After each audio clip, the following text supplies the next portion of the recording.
नमस्कार, स्वागत है आप सभी का ज्योतिष लाइव में। मैं हूं नंदिनी लाक्षाकार और मेरे साथ हैं ज्योतिष सेलिब्रिटी महाज्योतिष आचार्य पंडित के दुबे पद्मेश जी। पंडित जी, बहुत बहुत स्वागत है आपका। तो दर्शकों, जिस तरीके से माहौल की अगर बात की जाए तो चुनावी माहौल चल रहा है और सभी इस दिनों जानना चाहते हैं कि आखिर ऊंट जो है वो किस करवट बैठेगा, यानी कि किसकी सत्ता में वापसी होगी या फिर नहीं होगी, या किसकी सरकार बनेगी और लोगों को कितना फायदा होने वाला है। चुनाव जो हो रहा है वो कितना निष्पक्ष होगा और कितने सफल और सुफल परिणाम सामने आएंगे। पंडित जी, ज्योतिषी आधार पर, ग्रह और नक्षत्रों की चाल के आधार पर क्या कुछ बताएंगे आप? शुरुआत हो चुकी है, कैसा चल रहा है सब कुछ? जो प्रत्याशी चुनाव लड़ रहा है जी, वो जीतने का दावा करता है। जी हाँ। और अगर उसको जीतने का भ्रम ना हो भ्रम, तो चुनाव लड़े नहीं सकता। जी जी बिल्कुल। कहीं ना कहीं वो कॉन्फिडेंट वाकई होता है कि हम जीतेंगे। और तो और आपके हमारे एक शिष्य जो हैं जी यहीं के, वो भी चुनाव लड़ रहे हैं। जी आपने मेरे शिष्य भी कह दिया आपके शिष्य। अरे मतलब तो एक ही है, समझने वाले समझ चुके होंगे। हाँ। तो बहुत सारे लोग चुनाव लड़ रहे हैं जी, और उसमें से एक आदमी चुनाव जीतेगा। सच। वो सरकार का प्रतिनिधि होगा, चाहे पक्ष का हो चाहे विपक्ष का हो। जी, आपका जनप्रतिनिधि होगा। तो आप लोगों से मेरा हाथ जोड़ करके निवेदन है जी, कि आप अपने मत का प्रयोग जरूर करें, वोट जरूर दें। जो भी प्रत्याशी आपको अच्छा लगता हो, वो जीतने वाला हो या हारने वाला हो, इससे मतलब नहीं। आपको अच्छा लग रहा तो आप जरूर दीजिए। जी, कुछ लोग विचारधारा के साथ जुड़े रहते हैं, वो विचारधारा के हिसाब से देंगे। लेकिन कुछ लोग जुड़े होने के बावजूद भी मतदान नहीं करने जाते, ये खराब बात है। आप बहस करेंगे, सब कुछ करेंगे, उसके बाद में आप मतदान नहीं करेंगे, ये खराब बात है। जी जी, और फिर भी हम लोगों ने एक तय किया है कि आप मतदान करिए और उंगली दिखाइए, टीका लगाए हुए 20 तारीख को शाम को 6 बजे से 8 बजे तक हम जल्दी बताएंगे कि कहाँ पर हम आपको निःशुल्क परामर्श देंगे। यानी कि वोट देना, ना सिर्फ आप ऐसा करके अपना फर्ज निभाएंगे बल्कि आपको उपहार भी मिल सकता है। हाँ, जी। और ये उपहार आप देखिए कि हमसे मिलने का 2500 रुपये होता, माने 2500 रुपया। जी, तो 2500 रुपये का तो ये कूपन हो ही गया। बिल्कुल बिल्कुल, बहुत सही अपील आपकी। और जिस तरीके से ये जो ऑफर दिया है आपने एक जिम्मेदार नागरिक की, मुझे लगता है कि ये कोशिश है, ये प्रयास है कि ज्यादा से ज्यादा संख्या में लोग मतदान करें। और मतदान करें। जी, किसी भी जात के हो सकते, किसी भी धर्म के हो सकते, कहीं किसी के भी हो सकते। आपके पास कुंडली नहीं, कुछ भी नहीं है, उससे कोई मतलब नहीं। आप अगर मतदान किया है तो हम आपकी समस्या का समाधान करेंगे, और वो भी निःशुल्क करेंगे, जिसकी फीस 2500 रुपये होती है आमतौर से मुझसे मिलने के लिए। तो जिस देश में लोग 20% डिस्काउंट पर इतना खुश हो जाते हैं, यहाँ पर एक इतना बड़ा ऑफर है तो सामने, 100% और वो भी ऑफर इसलिए कि आप अपना फर्ज निभा रहे हैं। इसके लिए आपको ये इनाम दिया जाएगा। हमारा धर्म है कि लोकतंत्र को मजबूत करें, और जब लोकतंत्र मजबूत होगा तो हमारा प्रदेश मजबूत होगा, हमारा देश मजबूत होगा। अधिक से अधिक मतदान करेंगे तो अधिक से अधिक लोग ये नहीं कह पाएंगे यार सरकार खराब बनी है, क्योंकि आपने सरकार चुनी है। सरकार चुनने का दायित्व भी आपका है। आप जिसको मत दे रहे हैं, किसी का मत हो सकता है खराब हो जाए, लेकिन आपके परिवार के, आपके दोस्त हो सकता है उस आदमी को मत दिया हो जो चुनाव जीता हो और जीतने में सरकार में हो। जैसे आमतौर पर यहाँ पर कुछ ऐसे जनप्रतिनिधि हैं जिनका जीतना निश्चित ही होता, पहले से ही लोग मान लेते वो तो जीतेंगे। जी, 10 सीटें उत्तर कानपुर में हैं, 10 में लोग हमसे जब बात करते हैं तो लोग कहते हैं कि अरे यार ये तो 3-4 लोग तो जीतेंगे, इनके बारे में आप क्या पूछे, फलाने के बारे में आप क्या आएंगे, दूसरे के बारे में क्या कहेंगे। तो आपकी पहले से विचारधारा है, और देखा भी गया है कि उस विचारधारा के अनुसार से वो लोग जीतते भी हैं। ऐसा भी नहीं कि नहीं जीतते हैं। अगर अधिकांश लोग आपका, क्योंकि जो माउथ पब्लिसिटी है जी वो सबसे बड़ी पब्लिसिटी है। बिल्कुल। आप पहले से ही कहना शुरू कर देते हैं, अरे फलाने तो जीतेंगे, वो तो जीतेंगे, अरे उनका तो जीतना पक्का है, तो निश्चित रूप से उसका लाभ मिलता है। हमने वर्षों से चुनाव देखे, ये चुनाव भी कोई अलग चुनाव नहीं है कि 2017 में, 12 में या और जो भी चुनाव रहे हैं उन चुनाव से कुछ अलग चुनाव है, ऐसा एकदम नहीं। चुनाव के बाद में अलग है। बहुत कम होता है कि चुनाव के बाद में मार्च में 10 मार्च को रिजल्ट आएंगे और अप्रैल के महीने में 9 के 9 ग्रह बदलेंगे। जी जब 9 के 9 ग्रह बदलेंगे तो देश की राजनीति पर तमाम सारी चीजें नई तरीके से होंगी। वर्ष का राजा शनि है। जब वर्ष का राजा शनि है और शनि लोकतंत्र का कारक ग्रह है, जी तो लोकतंत्र मजबूत होगा। ऐसा नहीं होगा कि जिसकी सरकार बनेगी उसको 203 या 204 वोट्स पर ही सरकार बनेगी तो वो उसके नजदीक रहे। लोकतंत्र मजबूत का मतलब ये है कि जिसकी सरकार बनने जा रही है तो उसको इस आंकड़े को पार जरूर करेगा। मतलब वो किसी का सहारा नहीं लेगा, जरूरत नहीं पड़ेगी। हाँ, जी, उसको जी। जरूरत नहीं पड़ेगी हाँ, हाँ। सहारा लेने की। उसको स्पष्ट मतदान मिलेगा, मतलब मत से जो है जनता का सहयोग मिलेगा, उसके विधायक जीतेंगे जिससे उसको स्पष्ट रूप से सरकार बना सके। ये बात एकदम स्पष्ट है। जी सरकार बनाना जिसकी भी है, अब कांग्रेस भी लड़ रही है। कांग्रेस की प्रतिनिधि जो है वो इस समय प्रियंका जी कर रही हैं, जी बहुत परिश्रम कर रही हैं। और जो कांग्रेस की कुंडली है उस कुंडली के अनुसार कहीं ऐसा नहीं लग रहा कि प्रियंका जी मुख्यमंत्री बन रही है। भविष्य उनका उज्जवल है, भविष्य के लिए उनके लिए काफ़ी, और जनता को भी लग रहा है, हमारे ज्योतिष की ही दृष्टि से नहीं, जनता को भी लग रहा है कि कांग्रेस कोई भी कारण हो, क्योंकि शनि राजा है और बृहस्पति जो है वो इस साल का मंत्री है। जी बृहस्पति प्रतिनिधित्व करता धर्म का, धर्म गुरु का, ब्राह्मण का, और शनि करता है दलित समाज का, प्रतिनिधित्व करता है। जी तो ये सबसे ज्यादा प्रभावी होंगे। इनका मत जिस तरफ ज्यादा जाएगा, सपा की तरफ मत जाएगा तो सपा सरकार बनाएगी, भाजपा के प्रति मत जाएगा तो भाजपा सरकार बनाएगी, बसपा के प्रति मत जाएगा तो बसपा सरकार बनाएगी, कांग्रेस के प्रति मत जाएगा तो कांग्रेस सरकार बनाएगी। ये एकदम निश्चित है कि दलित समाज और धर्म के जो लोग हैं या ब्राह्मण जो लोग हैं, जिनका मतदान का प्रतिशत जहाँ पर इनका ज़्यादा होगा, दोनों लोगों का प्रतिशत ज़्यादा होगा, वहाँ पर विजय श्री मिलने में आसानी होगी और उसी दल को सरकार बनाने में सफलता मिलेगी। यानी कि इन दोनों की भूमिका इस बार के चुनाव में मुख्य रूप से देखी जाएगी, इसका असर और रहेगा। ये भविष्य में भी, जी क्योंकि अप्रैल में जो है शनि भी बदल रहा और बृहस्पति जो होगा अपनी ही राशि में आ जाएगा, मीन में। जब बृहस्पति मीन में आ जाएगा तो धर्म के लोग, चाहे कोई भी धर्म हो, धर्म के लोग, धार्मिक भावनाओं के लोग, सकारात्मक चिंतन के लोग, शिक्षक, मीडिया और ब्राह्मण समाज के लोग, इन लोगों के लिए एक अच्छी चीजें, अच्छे अवसर प्राप्त होंगे उस नई सरकार से।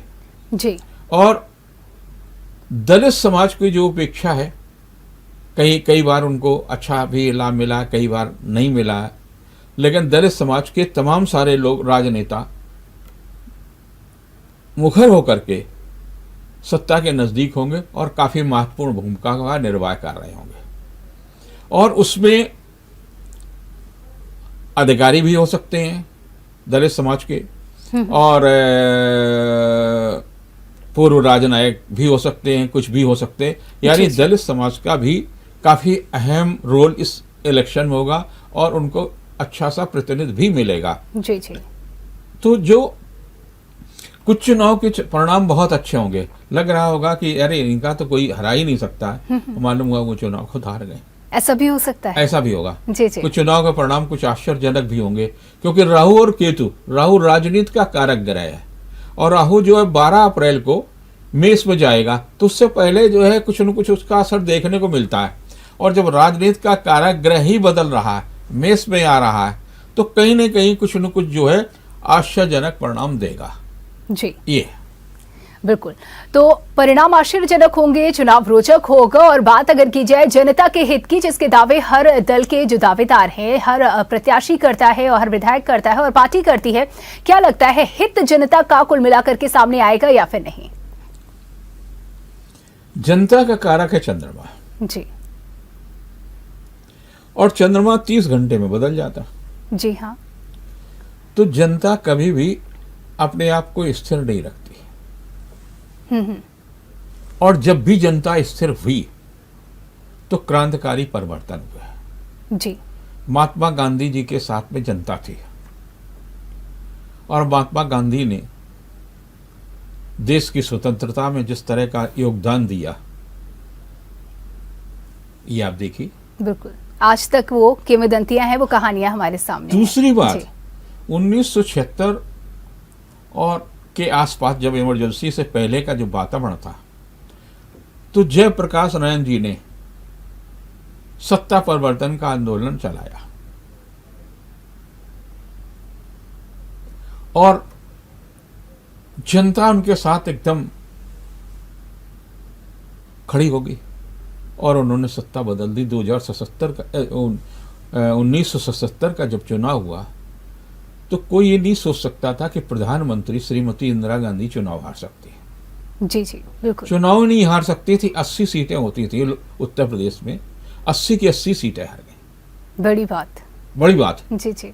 तो ये जनता की सरकार है और जनता के द्वारा चुनी गई है और जनता से ही चल रही है। तो जनता का कारक है। अगर जनता अपने में स्थिरता लाएगी तो कुछ भी परिवर्तन हो सकता है। और जनता अगर अपने आप के, अपने वोट का, अपनी शक्ति का स्वयं में एहसास नहीं करती है तो पिसेगी भी। जनता पिसती है। अगर महंगाई बढ़ेगी तो घर में कलह हुई, आए दिन आप देखते हैं अगर कि नौकरी चली गई, घर का खर्चा नहीं चल रहा, बच्चे ने आत्महत्या कर ली जी। घाटा हो गया जाकर के, दूसरा कोई साधन नहीं रहा, आत्महत्या कर ली।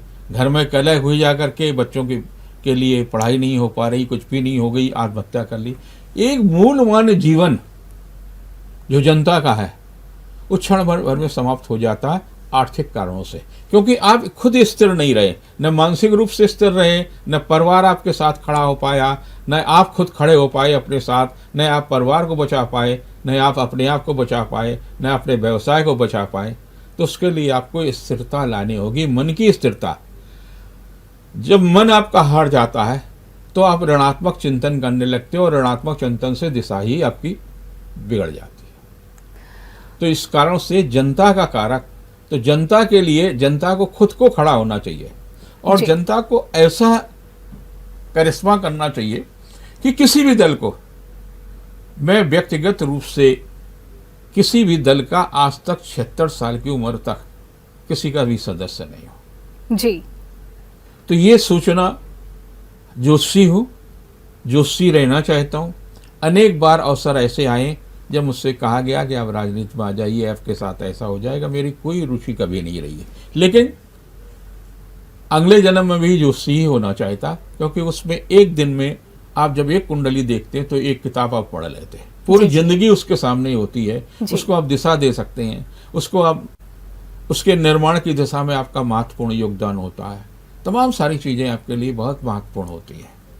तो मुझे उससे अच्छा पूर्ण कार्य, मानवीय मूल्यों की रक्षा के लिए उससे अच्छा कोई कार्य ही नहीं लगा। और मैं गर्व से कहता कि मैं जोशी हूँ और मरने के बाद भी प्रभु से प्रार्थना होगी कि अगले जन्म में भी जोशी हूँ, मैं कभी राजनीति में ना आया हूँ ना आऊँगा।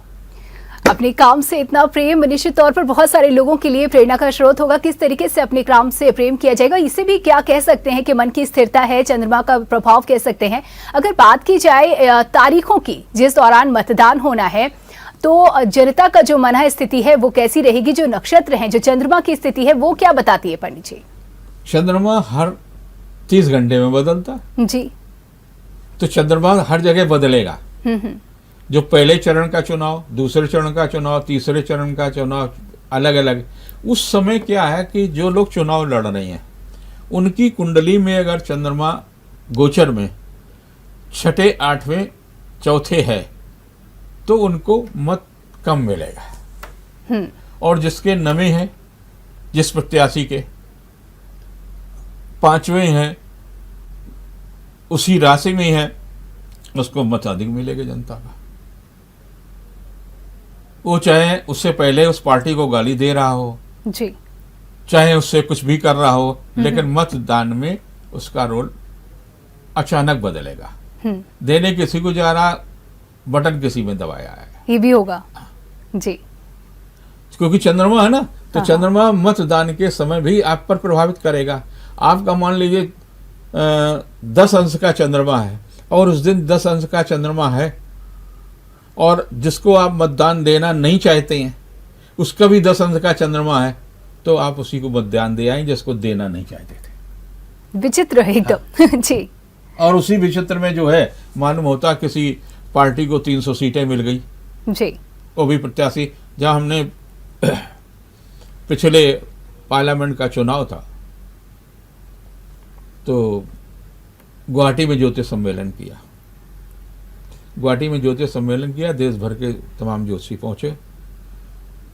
उस समय सांसद थे कलराज जी मिश्र, जो आजकल राज्यपाल राजस्थान है जी, वो और उनकी पत्नी उस कार्यक्रम में विशेष मुख्य अतिथि के रूप में थे। कई अधिकारी थे, तमाम सारे लोग थे, तमाम ज्योतिषी थे। तो उस समय जब हम लोगों ने गणना की, सारे लोगों ने, तो ये सारे वहाँ के समाचार पत्रों में सब में प्रकाशित हुआ कि नरेंद्र मोदी जी जो हैं फिर से प्रधानमंत्री बनेंगे और 300 प्लस का सीटें आएंगी। तो तमाम सारे लोगों का जो राजनीति से जुड़े हुए थे उन्होंने कहा कि हो सकता है प्रधानमंत्री बने, लेकिन इतनी सीटें तो आ ही नहीं सकती। जो गंभीर लोग थे, तो हमने कहा जो किसी न किसी आधार पर बोले होंगे, जो वर्तमान दिखता है हम उसके आधार पर नहीं बात कर रहे हैं, हम उसके आधार पर कर रहे हैं सामने वाली की कुंडली क्या कह रही है। अगर कुंडली में उसको सत्ता प्राप्त होना है तो सत्ता मिलेगी, आप उसको ही वोट देंगे जिसके भाग्य में सत्ता है। तो कैसे रहेगा इस बार का ये चुनाव, और रोचकता की बात जो कही जा रही है, इस रोचकता के आखिर आधार क्या है, ये हम पंडित जी से समझ रहे हैं और बातचीत का सिलसिला जारी रहेगा। लेकिन यहाँ रुकना होगा एक छोटे से ब्रेक के लिए, कहीं मत जाइएगा। ब्रेक के बाद आप सभी का एक बार फिर से स्वागत है। ज्योतिष लाइव देख रहे हैं आप और हम समझ रहे हैं क्या कुछ वजह है इस बार के जो चुनाव हो रहे हैं उसकी रोचकता की, और किस तरीके से रोचक होगा इस बार का चुनाव। स्थितियों को समझते हुए बातचीत का सिलसिला आगे बढ़ाते हैं। पंडित जी, जिस तरीके से उत्तर प्रदेश की राजनीति की अगर बात की जाए तो माना जाता है कि पश्चिमी उत्तर प्रदेश खासतौर पर यहाँ पर जो चुनाव होते हैं वो जातीय समीकरणों पर पूरी तरह से डिपेंड होते हैं। सारी गणना इसको लेकर के होती है, लेकिन चुनावों को तो मुद्दों पर होना चाहिए। ऐसे में मैं आपसे जानना चाहूंगी कि आखिर कब तक जातियों पर आधारित होंगे उत्तर प्रदेश में चुनाव? जब तक जाति आधार पर संगठन होंगे जी, तब तक जाति आधार पर चुनाव होंगे। तो कब तक रहेगी ये राजनीतिक व्यक्ति ये देखता है कितना जात का वोट है, ऐसा जरूरी नहीं कि वहां वोट मिल जाए। बिल्कुल नहीं तो इंदिरा गांधी कभी नहीं हारती और इंदिरा गांधी कभी नहीं जीती, क्योंकि रायबरेली से इंदिरा गांधी की जात का वोट कितना है? बिल्कुल सही, बिल्कुल, फिर भी जीतती। बिल्कुल। और उन्होंने नारा भी दिया था जब दोबारा 80 में चुनाव जीती वो प्रचंड बहुमत के साथ में, तो उन्होंने दिया न जात पर न बात पर, इंदिरा जी के नाम पर जी, और ये हुआ भी था। हुआ जी। तो उस समय की ग्रह स्थिति क्या है। राजनीतिक व्यक्ति जातियों के आधार पर अपने कैंडिडेट जरूर खड़े करते हैं, और कई जगह तो रिजर्वेशन ही है, तो वो तो पहले से जाति का आधार हो गया जी, यहाँ तो यही जात का फिक्स है। तो दो चीजें आप मान करके चलिए। जैसे कानपुर में है, कानपुर में एक सीट महाराजपुर है, महाराजपुर से सतीश महाना चुनाव लड़ते हैं। वहां जातीय आधार पर वो चुनाव जीते नहीं सकते थे जी, उनकी जात का वोट कम है, लेकिन जीतते हैं। जी हाँ, तो यानी कहाँ जाति ये आधार भी है? होता है, ये भी होता है। इसके उदाहरण आपने है ना? बताए। जी जी। शाहजहांपुर से सुरेश खन्ना चुनाव जीतते। हम्म। शाहजहांपुर में उनकी जात का बहुत कम वोट है, जी जो उनका प्रतिद्वंदी होते उसकी जात का वोट ज्यादा होता, और 8 या 9 बार से सुरेश खन्ना चुनाव जीतते आए।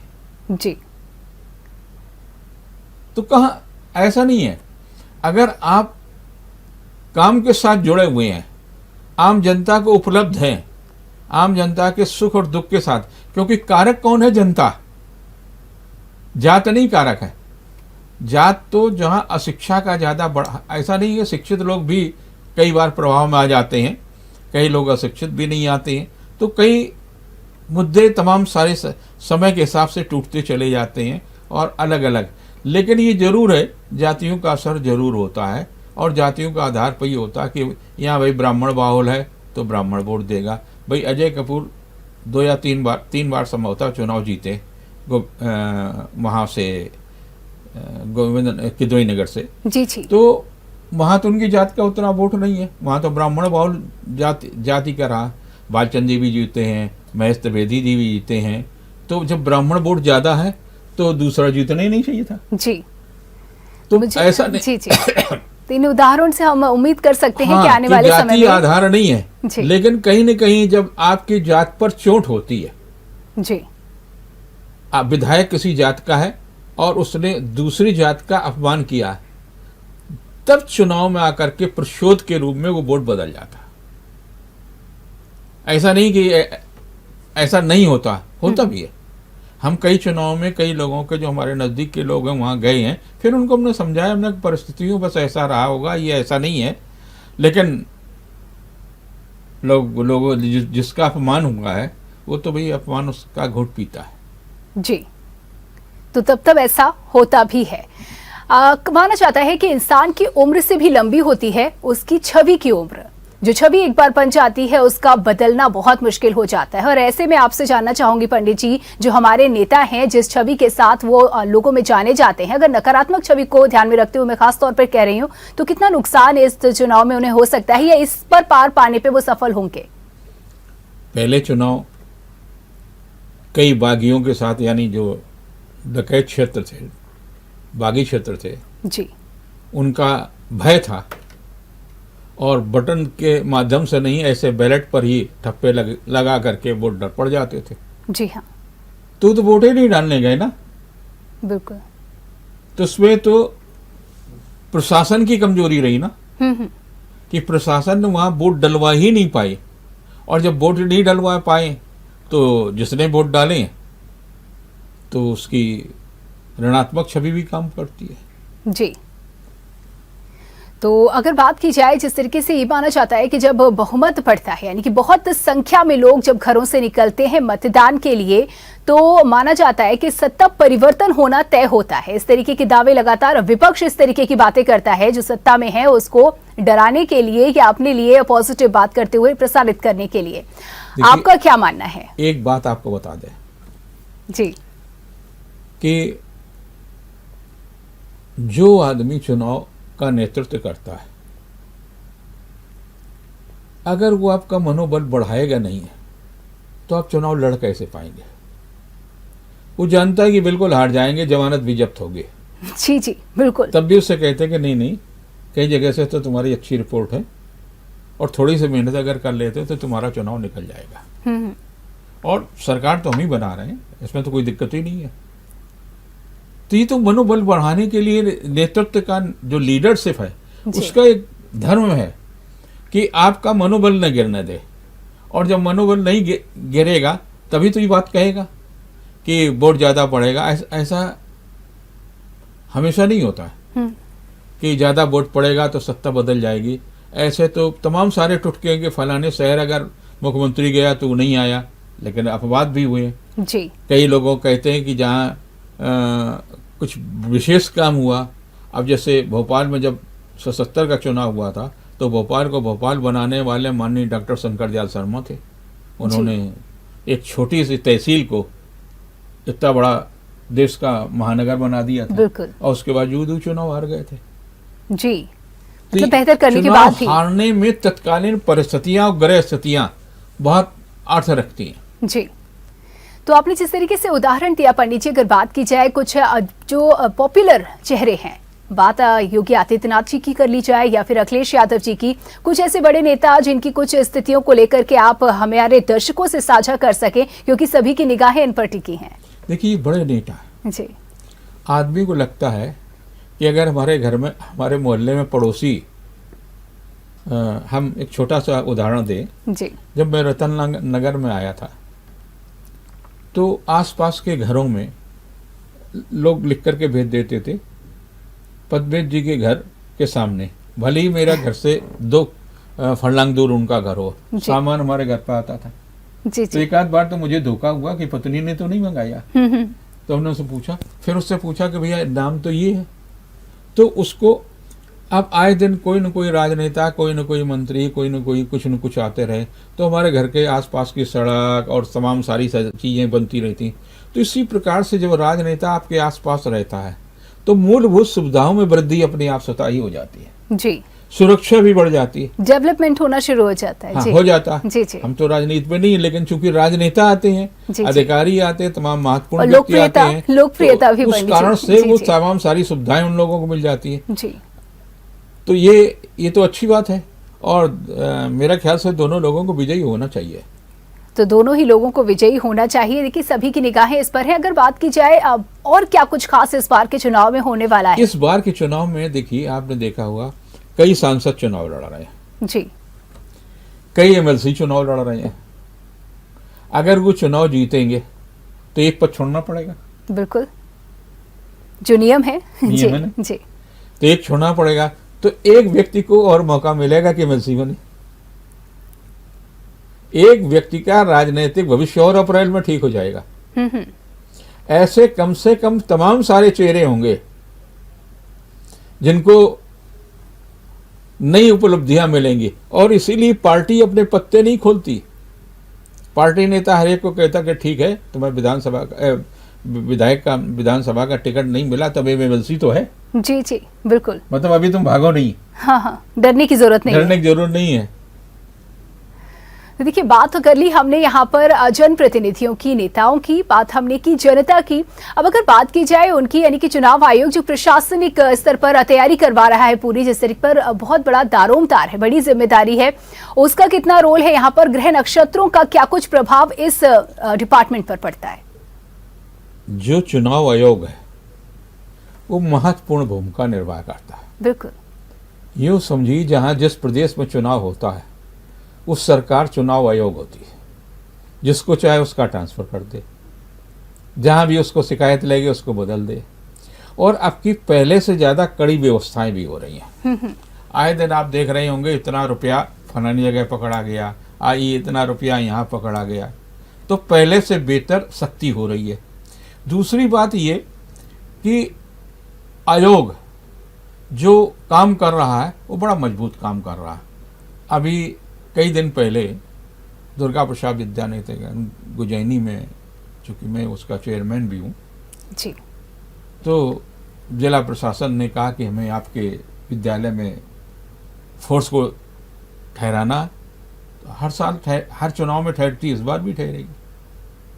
तो लेकिन इस बार जो सुविधाएं दे रही हैं, अब स्कूल के बच्चे के कमरों में बहुत ज़्यादा लाइट नहीं होती है, जी, सूर्य का प्रकाश होना चाहिए, खिड़कियां होनी चाहिए, फर्नीचर अच्छा होना चाहिए, साफ़ सुथरा होना चाहिए, सब कुछ होना चाहिए।